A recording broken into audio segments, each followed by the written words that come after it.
আসসালামু আলাইকুম প্রিয় এসএসসি 2026 ব্যাচের পরীক্ষার্থীরা, প্রত্যেকটা শিক্ষার্থী এই মুহূর্তে রেজাল্টের অপেক্ষায় আছো এবং এই রেজাল্ট নিয়ে তোমরা যে কি পরিমাণ টেনশন করছো সেটা মনে হয় আমি কিছুটা আন্দাজ করতে পারছি, কারণ কি আমি আমার লাইফে কয়েকটা বোর্ড পরীক্ষায় অংশগ্রহণ করেছি। সেক্ষেত্রে এই রিলেটেড টেনশনগুলো আমাদেরও হয়েছিল। বোর্ড পরীক্ষার রেজাল্ট হচ্ছে ভূতের গল্পের মতো, অর্থাৎ শুনতে ভালোও লাগে আবার ভয়ও করে। আমরা চাচ্ছি আমাদের রেজাল্টটা খুব দ্রুত প্রকাশ করে দিক, অন্যদিকে ভয়ও করছে, জানি না কেমন রেজাল্ট করব। এই জন্যই মূলত আজকের ভিডিওটা, আশা করি আজকের ভিডিওটা তোমাদের এই ভয়টাকে টোটালি একদম দূর করে ফেলবে। এসএসসি 26 পরীক্ষার রেজাল্ট সবার আগে দেখতে প্রত্যেকটা শিক্ষার্থী এখনই নিজেদের মোবাইল ফোন থেকে প্লে স্টোরে যাবে। প্লে স্টোরে গিয়ে সার্চ অপশনে সার্চ দিবে এসএসসি রেজাল্ট 2026। সার্চ দেওয়ার সাথে সবার উপরে এক নম্বরে যে অ্যাপসটা আসছে এই অ্যাপসটাকে ডাউনলোড করবে, কারণ কি এখান থেকে তোমরা প্রত্যেকটা শিক্ষার্থী সবার আগে রেজাল্টটা সংগ্রহ করতে পারবে। এই অ্যাপসের লিংক আমরা ভিডিও ডেসক্রিপশনে দিয়ে রাখবো, চাইলে লিংকে ক্লিক করেও অ্যাপসটা ডাউনলোড করে নিতে পারবে। বোর্ড পরীক্ষার রেজাল্ট নিয়ে টেনশন হবে স্বাভাবিক, তবে প্রত্যেকটা শিক্ষার্থীকে আমি বলছি ইনশাল্লাহ এই বছরের বোর্ড পরীক্ষার রেজাল্ট তুলনামূলকভাবে অনেকটাই ভালো হবে। কেন ভালো হবে?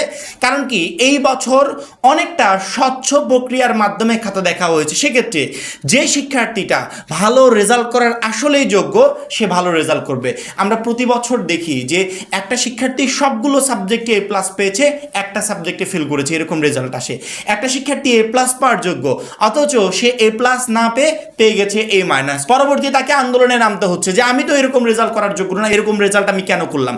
আবার শিক্ষা বোর্ড থেকে এমন নিয়ম করা হয়েছিল যে নিয়মগুলোর কারণে একটা শিক্ষক আমার খাতাটা একটা স্টুডেন্টকে দিয়ে দেখালো, নাকি ফ্যামিলির কোনো মেম্বারকে দিয়ে দেখালো, নাকি আমার খাতার নাম্বার দেওয়ার ক্ষেত্রে কোনো ধরনের ভুল ত্রুটি হয়েছে, কোনো নাম্বার বাদ দিয়েছে কিনা, এরকম অনেক ভুল শিক্ষকরা সাধারণত করে থাকে। অথচ আমরা সেই ভুলগুলো ধরতে পারতাম না বা আমরা সেই ভুলগুলো দেখতে পারতাম না। বোর্ডের এরকম নিয়ম ছিল না, কিন্তু শিক্ষামন্ত্রী এহসানুল হক মিলন ঘোষণা দিয়েছে যে আমরা পরীক্ষার এই খাতা দেখার নিয়ম পরিবর্তন করেছি।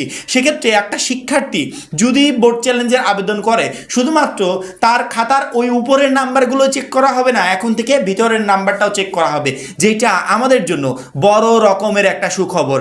ইনশাল্লাহ 2025 সালে সহ অন্যান্য বছরগুলোতে যেই পরিমাণ শিক্ষার্থী খারাপ রেজাল্ট করেছে, শিক্ষকদের ভুলের কারণে অনেকে খারাপ রেজাল্ট করে। কারণ কি বোর্ড চ্যালেঞ্জের আবেদনগুলো আমরা যখনই করি এই রেজাল্ট প্রকাশের পর 25 থেকে 30,000 শিক্ষার্থীর রেজাল্ট পরিবর্তন হয়।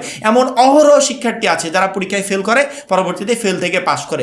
শুধুমাত্র উপরের নাম্বারটা যোগ করার কারণেই যদি এত শিক্ষার্থী ফেল থেকে পাস করতে পারে, এ মাইনাস থেকে একজন এ প্লাস পেতে পারে, অনেক শিক্ষার্থী, হিউজ পরিমাণ শিক্ষার্থী যারা আগে জিপিএ 5 ছিল না, পরবর্তীতে জিপিএ 5 পাচ্ছে এই বোর্ড চ্যালেঞ্জ রেজাল্ট প্রকাশের পর।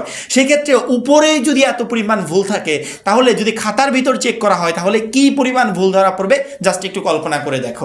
এহসানুল হক মিলন এই সিদ্ধান্তটা নিয়েছে যে 2026 সাল থেকে যারা পরীক্ষা দিবে তাদের ক্ষেত্রে এই খাতার ভিতরের অংশ চেক করা হবে, অর্থাৎ ভিতরে নাম্বার দেওয়া ঠিক আছে কিনা এটাও চেক করা হবে।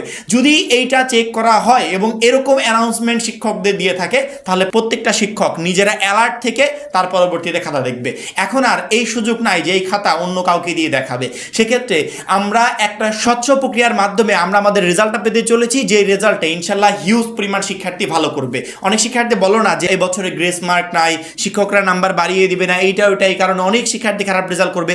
এগুলো একদমই ভুল ধারণা। কারণ কি আমার নাম্বার মূলত শিক্ষকরা বাড়িয়ে দেয় না, আমি অ্যাকুরেটলি যে নাম্বারটা পাওয়ার যোগ্য সেই নাম্বারটাই শিক্ষকরা দিত।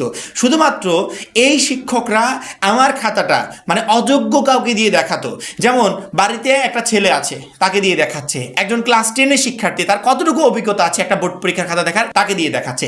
এই সমস্ত শিক্ষার্থীদেরকে দিয়ে খাতা দেখানোর পর আমার খাতায় আমি যেমন নাম্বার পাওয়ার যোগ্য ছিলাম সেই নাম্বারটাও পাই না, পরবর্তীতে ওই নাম্বার থেকেও আমার নাম্বার অনেক কমে আসে, অনেক জায়গায় ফেল পর্যন্ত চলে আসে। এই জায়গাটা যখন ঠিক হয়ে যাচ্ছে, সেক্ষেত্রে আমার মনে হয় না যে আমাদের রেজাল্টে আহামরি তেমন একটা ভুল হবে। এবং এই বছরের রেজাল্ট খারাপ হওয়ার কোনো সম্ভাবনা ইনশাল্লাহ নাই। প্রত্যেকটা শিক্ষার্থী ভালো রেজাল্ট করবে। যদি পরীক্ষা ভালো দিয়ে আসো, টেনশন একদমই করবে না। ইনশাল্লাহ এসএসসি 26 পরীক্ষায় তুমি একটা বেস্ট রেজাল্ট করতে চলেছো। এবং অবশ্যই আমি দোয়া করি প্রত্যেকটা শিক্ষার্থী যেন ভালো রেজাল্ট করতে পারে এবং তার বাবা মায়ের মুখ উজ্জ্বল করতে পারে। কারণ কি এসএসসি পরীক্ষাটা প্রত্যেকটা শিক্ষার্থীর লাইফে গুরুত্বপূর্ণ একটা পরীক্ষা। শুধুমাত্র একজন পরীক্ষার্থী না, তার পুরো ফ্যামিলি এই রেজাল্টের দিকে তাকিয়ে থাকে যে আমার সন্তান একটা ভালো রেজাল্ট করে আমাকে এনে উপহার দেবে। সেক্ষেত্রে আমি আশা করি তোমরা প্রত্যেকটা শিক্ষার্থী তোমার প্যারেন্টসকে একটা ভালো রেজাল্ট উপহার দিতে পারবে। যদি পরীক্ষা ভালো দিয়ে থাকো, সব কিছু ঠিকঠাক থাকে, তাহলে টেনশন ফ্রি থাকো, ইনশাল্লাহ তুমি অবশ্যই ভালো রেজাল্ট করবে। এবং আমাদের আশেপাশে যারা খাতা দেখছে বা আমাদের আশেপাশে এসএসসি রেজাল্ট নিয়ে আমরা যে নিউজগুলো শুনছি, সেক্ষেত্রে আমার কখনো মনে হচ্ছে না যে এই বছরের রেজাল্ট খারাপ হবে। মাস্ট বি এই বছরে অবশ্যই একটা ভালো রেজাল্ট হবে। এবং এসএসসি রেজাল্ট নিয়ে, খাতা দেখা নিয়ে, টু জেড আপডেট আমাদের এই চ্যানেল থেকে পাবে। অবশ্যই আমাদের চ্যানেলটাকে সাবস্ক্রাইব করে পরবর্তী ভিডিওর জন্য অপেক্ষা করবে। সবাই ভালো থাকবে, সুস্থ থাকবে। আল্লাহ হাফেজ।